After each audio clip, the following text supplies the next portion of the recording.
It's a cold November evening in Victoria, British Columbia.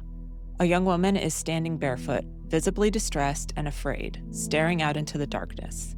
Police approach her, speak with her, but ultimately let her walk away alone into the night. Moments later, she disappeared without a trace. Over a decade later, the haunting mystery of Emma Fillipoff's disappearance remains unsolved. Was she running from something or someone? Could her disappearance have been prevented? This is the story of a vibrant, kind, and deeply complex woman whose vanishing raises critical questions about mental health, personal privacy, and how society protects its most vulnerable. Hi, I'm Amanda, and this is Their Voice Matters, where we dig into true crime stories told with clarity and care. My goal is to amplify the voices of those who can no longer speak for themselves and explore the deeper questions their cases raise. Today, we're diving into the disappearance of Emma Fillipoff, a case with unanswered questions, heartbreaking missed opportunities, and a family still desperate for answers. Emma Fillipoff was born on January 6, 1986, to her parents James and Shelley Fillipoff. Growing up in Perth, Ontario, a quiet town located about 4 hours northeast of Toronto, Emma spent her early years alongside her 3 siblings in a warm, close-knit family environment. From a young age, Emma stood out as a thoughtful, deeply sensitive, and profoundly creative person. She loved immersing herself in literature, poetry, and journaling. Those who read her writings described them as both beautifully expressive and intriguingly cryptic, offering glimpses into her complex inner world. Meditation and self-reflection played important roles in Emma's life, aligning with her highly sensitive and thoughtful nature. Her friends and family described her as incredibly kind, gentle, and intuitive. She had a gift for making friends easily. People felt naturally drawn to her warm and welcoming energy. Her circle included individuals from all backgrounds and walks of life, highlighting her genuine curiosity and openness towards others. Yet, despite her outgoing personality, Emma deeply valued her privacy and independence. She preferred to live quietly, shunned social media, and even avoided cell phones, choosing to keep many aspects of her life private. She was deeply connected to her family, though she kept certain thoughts and feelings closely guarded. Emma's vibrant personality was complemented by her love of the outdoors, adventure, and travel. Her curiosity led her to explore various interests, passionately but briefly. Finding her true calling proved challenging as she was continually searching for something new to learn or experience. There were simply too many fascinating avenues to explore. She earned degrees in photojournalism in Ontario and culinary arts in British Columbia, and even traveled overseas to teach English in China. Her parents' separation during her late teens profoundly impacted Emma, marking a turning point in her life. Driven by a desire to escape the emotional turmoil of this stressful family change, Emma embraced travel as both a personal journey and a means of healing, seemingly driven by an unending desire to discover her place in the world. Unbeknownst to those closest to her, however, these travels would soon lead Emma into circumstances she and her loved ones could never have anticipated. Emma Fillipoff's disappearance cannot be fully understood without acknowledging her mental health struggles, many of which she quietly endured for years, hidden even from her closest family and friends. Emma began journaling at a very young age, often reflecting her inner turmoil and complex emotions. While her writings were beautiful, they were frequently cryptic, hinting at internal struggles that others rarely saw. Like many who battle mental health issues, Emma kept her pain private, silently carrying burdens that might have felt too heavy to share.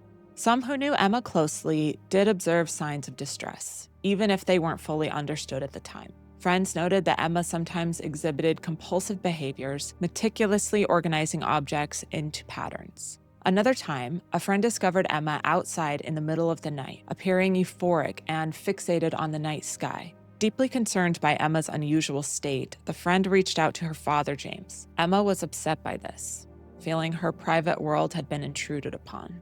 Although James offered to fly Emma home, she declined. And notably, this incident was never communicated to her mother, Shelley. Emma also shared with a friend that she felt stressed and fearful due to a troubling encounter she had several years earlier during her time studying culinary arts in British Columbia. Though she didn't reveal details or the identity of this person, her persistent anxiety and paranoia suggested this experience deeply impacted her emotional state. This fear was further illustrated by Emma's conscious avoidance of social situations involving men. Additionally, mental health issues reportedly ran in Emma's family, suggesting she might have faced underlying vulnerabilities contributing to her struggles. Emma's mental health and emotional vulnerabilities clearly shaped her final months and weeks in Victoria, adding critical context to the circumstances surrounding her disappearance. Before we jump deeper into Emma's story, please take a moment to like this video and subscribe, or follow if you're listening to the podcast, and join the conversation in the comments. It genuinely helps me continue to share these important cases, keeping attention on stories like Emma's. Emma loved the water. It brought her peace, adventure, and inspiration. It was this love that eventually drew her west, from her childhood home. In the fall of 2011, at age 25, Emma moved from Ontario to Victoria, British Columbia. She had no set plans, just a desire to experience something new and spontaneous. Friends and family recalled that she seemed happy and excited about the move, optimistic about what waited for her on the West Coast. Initially, Emma stayed with a childhood friend while working as a barista during the winter, but soon moved on. She never quite settled into a long-term living situation. Instead, Emma drifted between temporary housing, staying with friends, living aboard boats in the harbor, and even working at a local hotel in exchange for a place to sleep. Sometimes she slept outside in nearby woods, a striking choice given the cold, wet winters of Victoria. By February 2012, Emma started staying at the Sandy Merriman House, a local women's shelter, something her family knew nothing about. That spring, she secured a seasonal position at Redfish Bluefish, a seafood restaurant near Victoria's Inner Harbor. Emma enjoyed this job, working there until the end of October, and planned to return the following season. However, friends began noticing significant changes during this period. In the summer of 2012, Emma began fixating intensely on purifying her body. She abruptly stopped drinking alcohol and coffee, smoking cigarettes, and drastically cut out sugar. Her eating habits became restrictive, causing noticeable weight loss and frailty. Around this time, Emma purchased a van to serve as her home, envisioning a life of freedom and independence on the road. Unfortunately, this dream quickly soured due to unforeseen financial and logistical burdens. Maintaining the vehicle became costly and exhausting. By the fall, the van had become more hassle than refuge. It was inoperable, and Emma left it at a storage facility where she tried to figure out her next steps. As the fall of 2012 deepened, friends noticed a dramatic shift in Emma's behavior. The typically vibrant, friendly woman they knew became withdrawn, anxious, and increasingly paranoid. Emma began distancing herself from her friends, growing isolated and fearful. Her plans became erratic. She talked of traveling extensively, mentioning possible moves to various places across Canada, the United States, and Mexico, and even as far as Japan. No one was certain if these were serious plans or simply Emma thinking out loud. In November, Emma's behavior turned more concerning. She abruptly canceled travel plans and avoided leaving areas near the shelter and waterfront where she felt safe.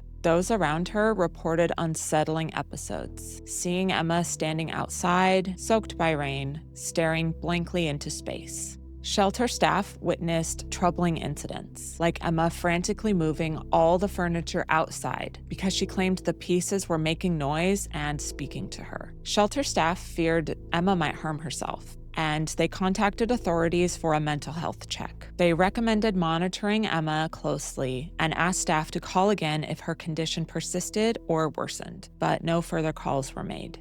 Emma continued exhibiting troubling behavior, discarding many of her belongings by selling, donating, or simply throwing them away. Friends and shelter residents, increasingly concerned, encouraged Emma to find solace in routine activities. One roommate suggested she visit the local YMCA, spend time at the library, and consider calling her mother for support. On Tuesday, November 20th, surveillance footage from the YMCA captured Emma acting strangely, anxiously entering and leaving the building 4 times in 14 minutes. She appeared nervous, perhaps expecting someone or maybe avoiding someone.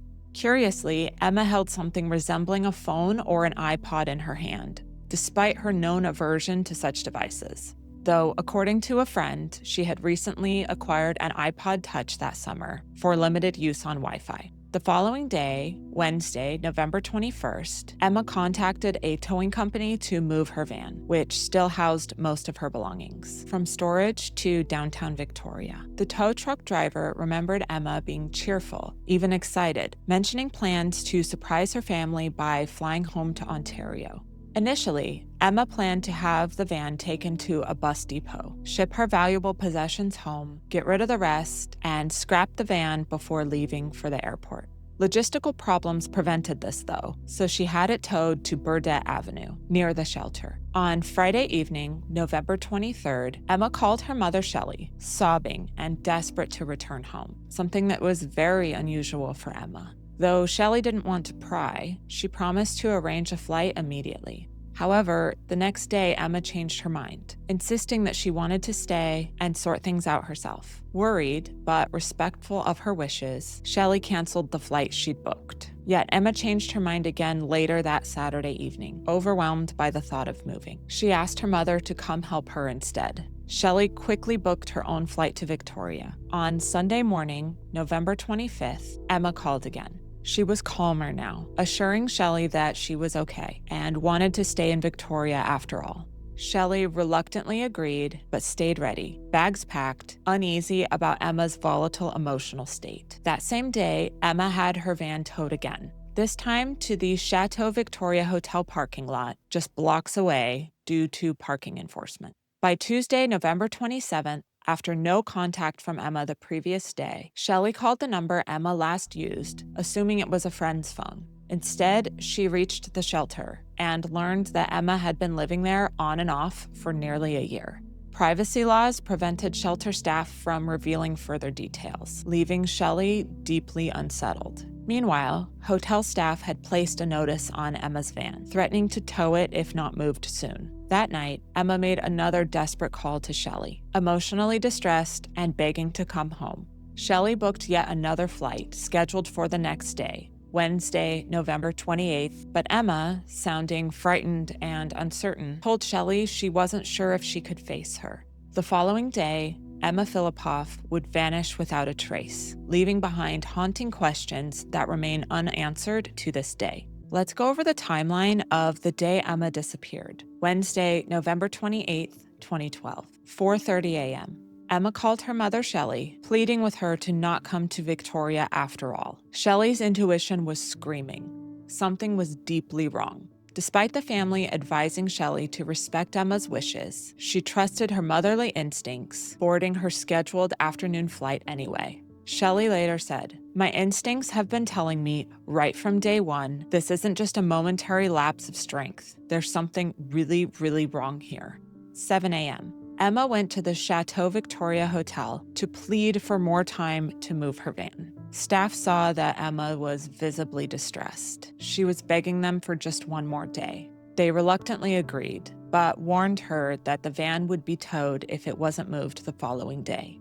8:23 a.m. Emma visited a nearby 7-Eleven convenience store. Surveillance footage captured her purchasing a $200 prepaid credit card. Emma appeared anxious, repeatedly glancing nervously out the window, as though watching or waiting for someone. She wore a winter jacket and camouflage pants, carrying multiple bags and her distinctive orange purse. 10 a.m. Julian, a former acquaintance with romantic feelings for Emma, spotted her while he was riding a city bus. Concerned by her odd demeanor, Julian got off the bus early to approach her. He observed Emma standing motionless at the roadside, hood up, hair blowing in the wind, holding tightly on to her bags. He hesitated, sensing something was off, and initially walked away. But upon returning shortly afterwards and approaching her directly, he asked if she was okay. Emma silently shook her head no, staring blankly. Julian, unsure of what to do, ultimately left her standing there alone.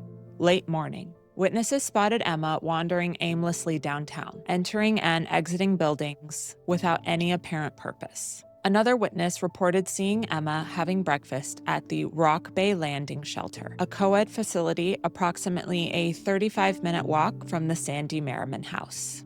Early afternoon. Near the Our Place Soup Kitchen on Pandora Street, about a 15-minute walk from the shelter, Emma encountered another friend who greeted her warmly. But Emma said she didn't feel well and couldn't talk. She recoiled from his offer of a hug, appeared frightened, and quickly walked away, a behavior completely unlike the Emma he knew. Witness accounts from the afternoon describe Emma slowly shuffling along Pandora and Douglas Streets, looking confused and disoriented. Reports conflicted about whether she was wearing shoes or was barefoot. Emma also made unsuccessful attempts to have her van towed back to the previous storage facility, but it's unknown why she was unable to do so. Between 4 and 6 p.m., a witness noticed Emma twice near Douglas Street, once shuffling slowly along and later crossing an intersection. As she passed his car, she briefly made eye contact and offered him a sad, distant smile. Despite feeling strongly that Emma needed help, the witness hesitated, worried his intentions might seem threatening. 5:54 p.m. Emma returned to the same 7-Eleven store where she purchased a prepaid burner cell phone and a pack of cigarettes. Surveillance footage again showed Emma nervously peering out the window. Strangely, the cell phone she bought was never activated. Around 6 p.m., Emma returned briefly to the shelter, where staff unexpectedly informed her that her mother was on her way. Shelley later questioned why shelter staff told Emma this. She says she never told them that she was coming. Emma immediately became distressed, visibly panicked, and quickly fled. Someone from the shelter reportedly chased after her, but couldn't locate her. 6:10 p.m. A taxi driver familiar with Emma from her previous job at Redfish Bluefish noticed her standing at an intersection, looking confused and anxious. She got into the cab and asked to be taken to the airport. The driver, noticing she had no luggage, asked where she intended to fly. Emma replied vaguely, "I don't know."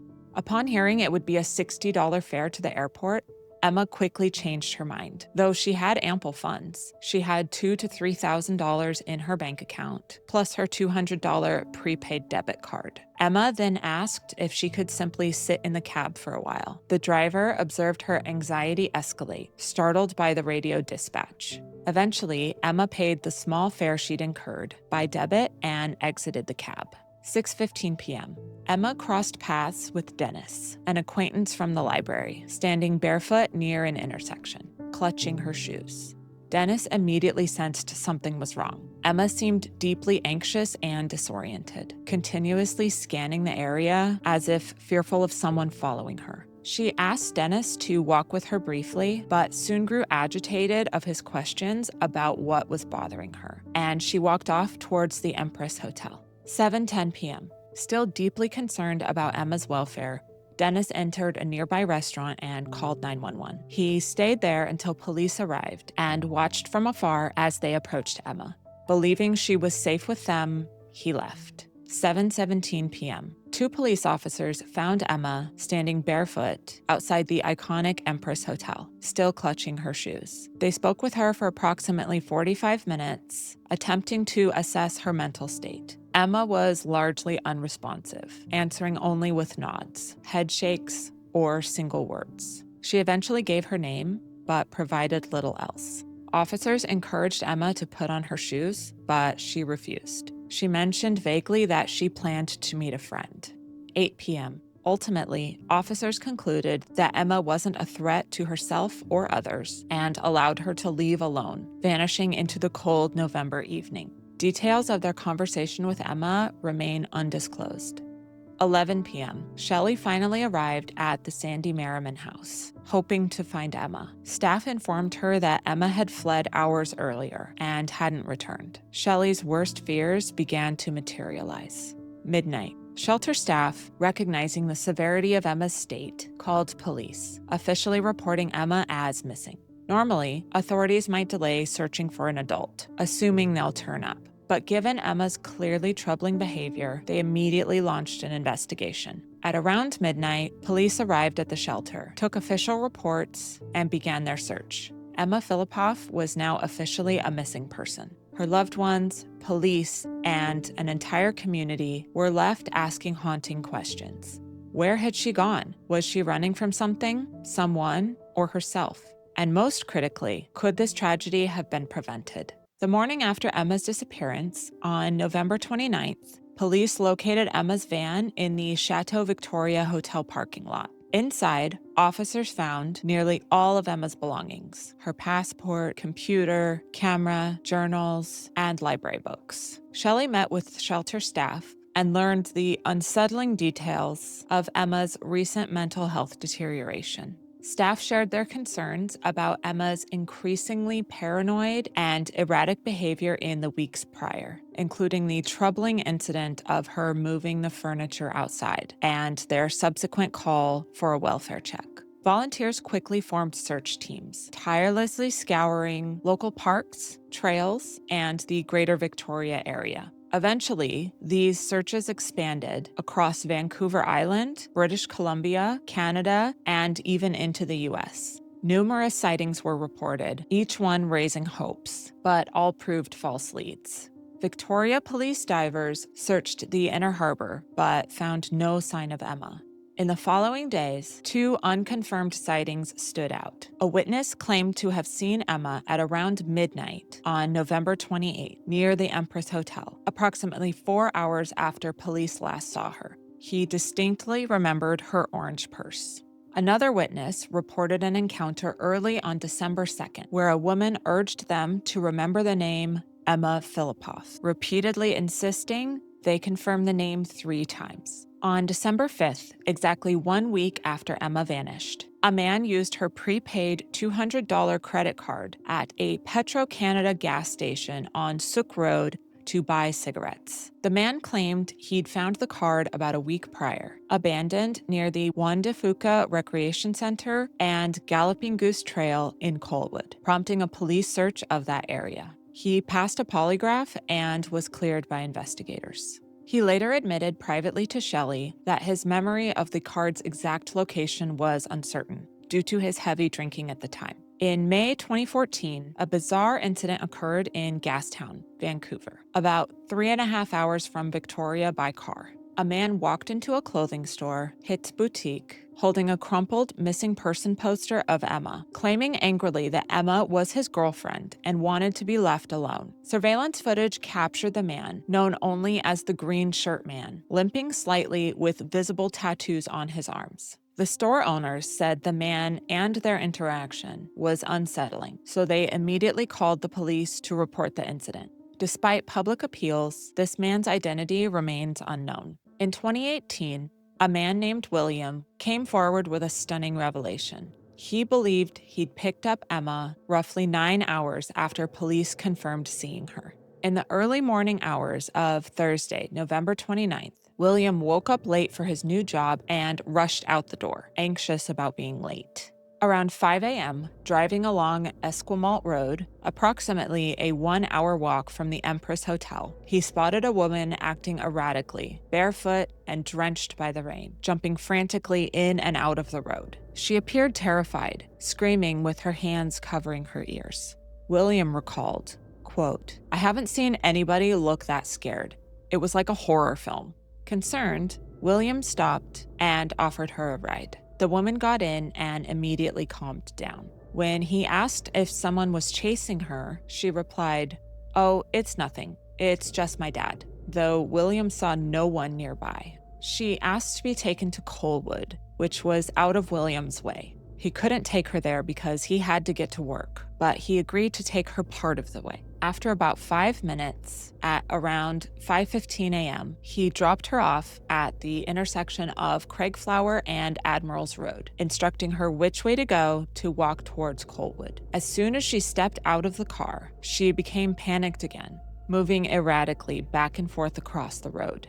William reluctantly drove off once she finally started walking toward Colwood. He later stated that Emma seemed to be having a mental health crisis rather than being under the influence of substances. In hindsight, he doubted she could have physically made the 2-hour walk to Colwood in her distressed state. Remarkably, William didn't connect the woman that he picked up to Emma until February of 2013. Early media reports had severely misreported Emma's disappearance, incorrectly claiming that she'd last been seen around 6 p.m. with friends. Crucial details like her barefoot appearance, police interaction, and the use of her prepaid card in Colwood weren't initially shared. William said he believed he would have come forward sooner had he known these facts earlier, potentially aiding search efforts during critical days.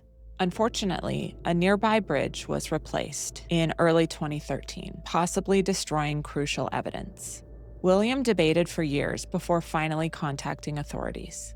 When he reported his experience, police referred him to Crime Stoppers and never followed up. Frustrated, he reached out directly to Shelley, and volunteers eventually searched the area he described, but they found no trace of Emma. William continues to express deep regret, saying he wished he had driven Emma to Colwood that morning.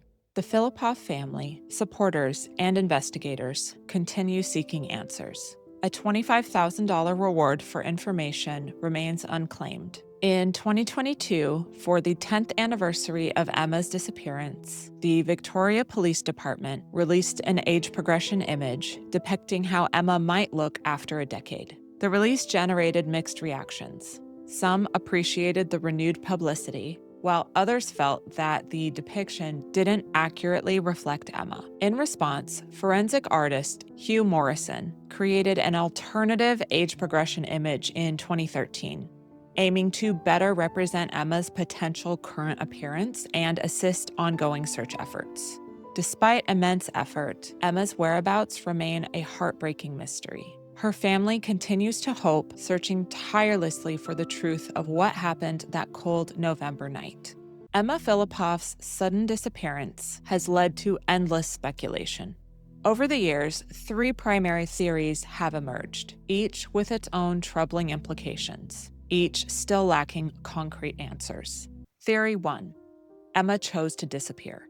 One persistent theory is that Emma deliberately vanished to escape personal struggles or threats. Several intriguing yet unconfirmed sightings support this possibility. Witnesses have reported seeing Emma around parks near Victoria's Inner Harbor after her disappearance. Rumors have circulated about a young woman resembling Emma hitchhiking around Vancouver Island and possibly panhandling on the street of Vancouver. Strangely, multiple missing person posters featuring Emma have been repeatedly torn down in Vancouver's downtown east side, a neighborhood known for a large transient population. One witness even reported seeing a woman resembling Emma tearing down the poster. An employee at an outdoor equipment store recounted an unsettling interaction with a woman resembling Emma, who specifically asked about methods to effectively disappear. She allegedly mentioned fleeing from a stalker who had tracked her down from Ontario, raising further concerns that Emma may have felt genuinely threatened. Another tip came from a man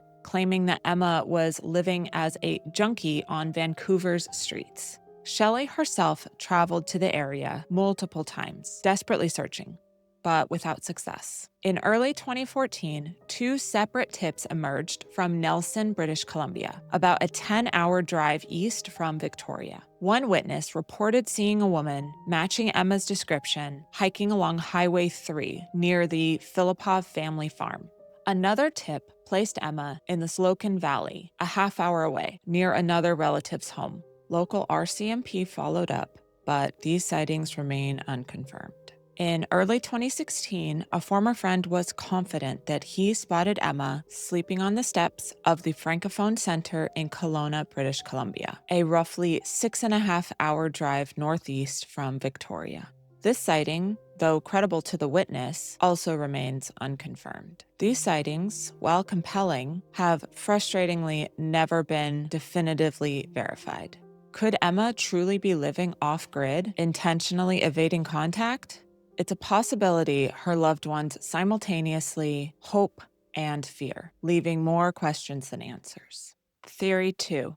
Emma met with foul play. One early figure scrutinized was Julian, an acquaintance Emma met in Perth, Ontario, around 2011. Julian openly admitted to harboring romantic feelings towards Emma that she did not reciprocate. His intense attraction led to troubling behavior, including repeatedly calling Emma's family home in Ontario. Eventually, Julian emailed Emma's father, James, apologizing explicitly for his behavior. Quote, "I am sorry that I didn't deal better with the situation and annoyed you in the process with my phone calls. The last thing I want to do is be stalking her like I did the last time." This wording, "the last time," alarmed many. What had Julian done previously, and how severe had his behavior been? After Emma's relocation to Victoria, she unexpectedly encountered Julian again on the street. Julian claimed it was a mere coincidence, but some questioned the likelihood of such a random meeting thousands of kilometers away from home. Julian also reported to have seen Emma the day that she disappeared, and he said he left her standing on the side of the street. Police interviewed Julian extensively and administered a polygraph test, which he reportedly passed. While his behavior was concerning, authorities found no direct evidence linking him to Emma's disappearance. Despite lingering questions, Julian was never officially considered a suspect. Given Emma's vulnerable mental state and known willingness to accept rides from strangers, as we saw from William's account, the possibility of stranger abduction or foul play can't be dismissed. If Emma willingly entered William's car around 5 a.m., might she have accepted a ride from someone with sinister intentions? A vulnerable young woman, clearly distressed and possibly confused, could have been an easy target for a predator. This scenario remains plausible, but frustratingly speculative, as no clear evidence has ever emerged to confirm or eliminate it. Theory 3. Emma took her own life. Emma's documented struggles with mental health provide another painful possibility, that she took her own life. Emma's private journals, later examined by investigators and her family, revealed troubling entries. One particularly haunting message read, quote, "To everyone from dead Emma, hello, I figure someone will be on this computer at some point and will read this. Okay, so I'm dead. Floating about on energy or not watching dying stars, reviving stars and dreaming milky dreams and shadow dancing on your timelines or whatever. Good luck, every heart. I love you, M." Was this cryptic entry indicative of self-harm ideation or simply a poetic reflection of Emma's artistic, introspective nature? Another passage expressed a deep sense of isolation. Quote, "Haven't been able to be in touch with anyone for support because I haven't sent open communication with them. I have no friends in the city, no family, and I am for all purposes alone and depressed." Given Victoria's location, surrounded by water, many speculate Emma could have drowned, either deliberately or accidentally, yet search and rescue experts strongly dispute this, believing her body would have surfaced by now. Their consensus is that currents wouldn't have carried her body out to sea unnoticed. Shelley firmly rejects the theory that Emma would have taken her own life, convinced she would never willingly harm herself. Still, in the absence of definitive answers, it remains a devastating possibility. Each theory about Emma's disappearance offers fragments of a puzzle that still refuse to come together. What really happened to Emma Fillipoff remains a tragic mystery, haunting everyone who hears the story. In any missing persons case, hindsight often reveals critical moments where actions, or lack thereof, may have influenced outcomes. With Emma's disappearance, questions linger about whether various institutions failed her, potentially missing opportunities that might have saved her from tragedy. Understanding these points isn't about assigning blame, but about learning and improving responses in similar cases in the future. Emma's family and the public have expressed deep concern about the Victoria Police Department's handling of Emma's case, both before and after she vanished. On the day of Emma's disappearance, police were contacted regarding her erratic and concerning behavior. Shelley later expressed frustration, saying, quote, "They just let her go off into the night. Well, what happens to someone who's that vulnerable and just wandering around in the night? Could the officers have done more?" Under British Columbia's Mental Health Act at the time, in 2012, police had the authority to apprehend an individual experiencing a mental health crisis and transport them for psychiatric assessment if the person appeared to pose a clear risk to themselves or others. However, officers faced strict criteria and required a medical professional's certification for involuntary detention. Balancing individual freedoms against potential harm created a difficult judgment call. While Emma appeared distressed and disoriented, officers ultimately decided that she didn't meet the threshold for involuntary hospitalization. Still, many argue that this was a missed opportunity, one that could have allowed Emma immediate help and intervention at a critical moment. The Victoria Police Department also faced criticism for their slow response and alleged failure to thoroughly follow up on critical leads. A man who saw Emma twice during the day she disappeared, once close enough to consider offering her a ride, immediately contacted police upon learning that Emma was missing. He expected police to seek further details or CCTV footage. Shockingly, police never followed up to get his full statement, potentially missing valuable evidence about Emma's movements. Delayed follow-up with Dennis, who placed the crucial 911 call leading police officers to Emma that night, proactively reached out again when he heard that Emma was missing. Yet, it reportedly took a week for police to return his call, and more than 3 months passed before they finally interviewed him fully. In 2014, when an unsettling man claimed that Emma was his girlfriend and wanted to remain missing, Vancouver shop owners immediately contacted police. Police took over 24 hours to respond, and by that time, the mysterious man was long gone. While police later claimed that they made attempts to identify him, critics question whether faster action could have led to important clues, or maybe even directly to Emma herself.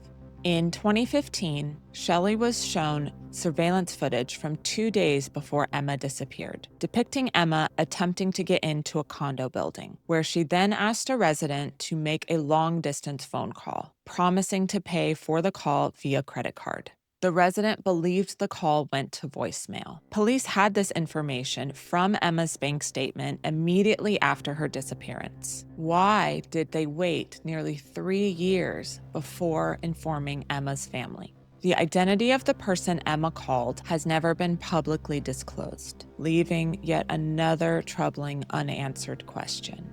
These delays and oversights underscore potentially serious investigative shortcomings, raising serious questions about how thoroughly Emma's case was pursued in its critical early stages.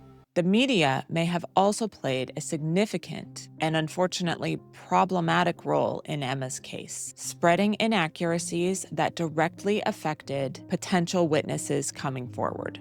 According to Shelley, in the initial coverage, news outlets reported that Emma was last seen around 6 p.m. near the shelter on Burdett Avenue with friends. Key details, such as her barefoot wandering, her prolonged encounter with police at the Empress Hotel, and the critical discovery of her prepaid credit card in Colwood, were completely absent. It wasn't until December 13th, 2012, that the public first heard accurate details of Emma's last confirmed whereabouts at the Empress Hotel. And even then, it came from Shelley in a CTV news segment. However, a news article released the same day incorrectly reported that Emma was last seen at 6 p.m. at the shelter, omitting her interactions with the police entirely. Shelley expressed her frustration, stating that she was told these inaccuracies were minor and urged her to not focus on them, suggesting it was possibly just a typo. This information was anything but minor. It directly impacted potential witnesses like William, who would have come forward sooner if he had known the circumstances of Emma's disappearance. These errors highlight how careless reporting can critically hinder investigations, emphasizing the media's responsibility in missing persons cases. Shelley also questioned the shelter staff's handling of Emma's situation, criticizing their perceived inaction and reluctance to involve Emma's family sooner. While shelter staff were clearly concerned about Emma, so much so that they contacted emergency services, Shelley wonders why they didn't indirectly encourage family involvement without violating privacy laws. She specifically recalls asking shelter staff whether Emma was safe, receiving reassurance that she was, despite the obvious severity of Emma's declining mental state. Under British Columbia's Personal Information Protection Act, or PIPA, shelter staff were legally restricted from directly sharing personal information without consent. Yet, the law also allows discretion during emergencies. PIPA explicitly permits disclosures if necessary for medical treatment, when individuals lack the capacity to consent or for contacting next of kin in emergencies involving illness or risk. Given Emma's evident crisis, did the shelter staff interpret the law too rigidly? Why didn't the staff follow the instructions of emergency services to call back if Emma's condition persisted or worsened, considering her continued deterioration? Could staff have done more within legal boundaries, such as persistently encouraging Emma to reconnect with her family sooner? Shelter staff's cautious interpretation of privacy rules highlights a critical gap between policy and urgent human need, underscoring the delicate balance between individual privacy rights and duty of care. Emma's case clearly reveals systematic challenges across multiple fronts: policing procedures, media responsibility, and privacy law interpretation by shelters. Each entity's actions or inactions compounded, contributing to the tragic mystery that continues to haunt Emma's family and community. Learning from Emma's story means confronting these uncomfortable questions, improving crisis responses, and ensuring vulnerable individuals are supported with compassion, urgency, and care. Ultimately, these potential failures and missed opportunities didn't just affect Emma. They affected everyone searching for answers and hoping that she would one day safely return. Emma Fillipoff's story remains hauntingly unresolved, leaving her family and loved ones trapped in uncertainty. Shelley Fillipoff has been unwavering in her determination to find answers, despite some urging her to accept that Emma might have chosen to vanish. Shelley firmly believes that Emma wouldn't simply disappear without eventually reaching out, no matter how independent or troubled she was. In fact, Shelley has intentionally kept the same landline phone number for over a decade, holding on to the hope that Emma might one day reach out. Emma's family emphasizes they aren't seeking to force Emma back into their lives against her will. If Emma truly chose to disappear and prefers privacy, they fully respect her right to do so. Yet, until there is clear, undeniable proof that Emma is safe and well, they will continue searching for answers. The pain of not knowing, of wondering if Emma is safe, alive, or suffering, is something no family should have to endure indefinitely. Emma's case also reveals broader issues that we need to face as a society: how we address mental health crisis, balance privacy with duty of care, and ensure that vulnerable individuals receive timely help. Emma's story invites reflection, compassion, and a renewed commitment for caring for one another. Cold cases like Emma's often rely on someone out there seeing or knowing something critical, no matter how small, that finally unlocks the truth. If you have any information about Emma Fillipoff's whereabouts or think you may have seen her, please reach out immediately to Victoria Police Department 250-995-7654 or anonymously to Crime Stoppers at 1-800-222-8477. You can also reach out to victoriacrimestoppers.ca or email philippofftips@gmail.com. Even if you believe your information may not be significant, every detail could make a difference. Emma's family desperately wants resolution, peace, and closure. If Emma herself sees or hears this message, your family deeply respects your privacy and autonomy. If you've chosen to disappear intentionally, they will honor your wishes. But please consider reaching out, even privately, to reassure them of your safety. You don't need to return home or share your location publicly. Just please let someone know that you're okay.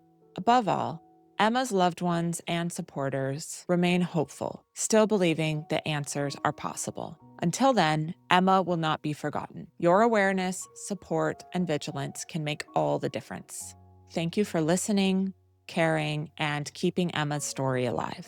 If you're moved by this story and would like to hear more cases told with care, please take a moment to like, subscribe, leave a rating or review if you're listening to the podcast, and join the conversation in the comments. Your voice matters too, and it can truly make a difference. If you're interested in another important story still waiting for answers, I highly recommend checking out my coverage of the disappearance of Summer Wells next. It's another heartbreaking mystery that continues to need our attention.